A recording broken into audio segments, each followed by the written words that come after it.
একদিন এই চালাক ঘোড়াটা জেলের দেয়াল ভেঙে জেল থেকে পালিয়ে যায়। যা দেখার পর এই পাখিটাও ঘোড়ার মতোই জেল থেকে পালানোর চেষ্টা করে, কিন্তু সে পালাতে গিয়ে একজন পুলিশের সবগুলো দাঁত ভেঙে দেয়। এরপর পাখিটা ঘোড়াটাকে তার গলার শিকলটাকে খুলে দিতে বললে ঘোড়াটা এমন ভাবে খুলে দেয় যে তার মাথাটাই ঘুরে যায়। এই জন্য পাখিটা অনেক জোরে একটা টান মেরে ঘোড়ার গলার শিকলটাকে খুলে দেয়। এরপর তারা দুইজন জলদি করে জেল থেকে পালানোর জন্য মাটির নিচের রাস্তা দিয়ে পালানোর সিদ্ধান্ত নেয়। কিন্তু সেই দরজাটাকে খুললেই মাটির নিচ থেকে অনেকগুলো ভয়ঙ্কর সিংহ বের হয়ে আসে। কিন্তু তখন একজন পুলিশ তাদেরকে ধরার জন্য চলে আসলে তারা দুজন মিলে পুলিশকে বোকা বানিয়ে মাটির নিচে দেখতে বলে। কিন্তু পুলিশ তাদের সঙ্গে চালাকি করতে গেলেই তারা পুলিশকে ধাক্কা মেরে সেই সিংহের গর্তের মধ্যে ফেলে দেয়।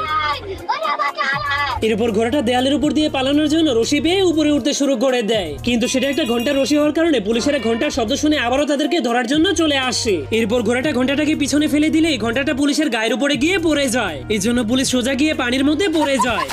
তখনই তারা দুইজন সুযোগ পেয়ে বোম মারার মেশিন দিয়ে জেলখানার দেয়াল পার হয়ে পালিয়ে যায়। এই জন্য পুলিশও তাদেরকে ধরার জন্য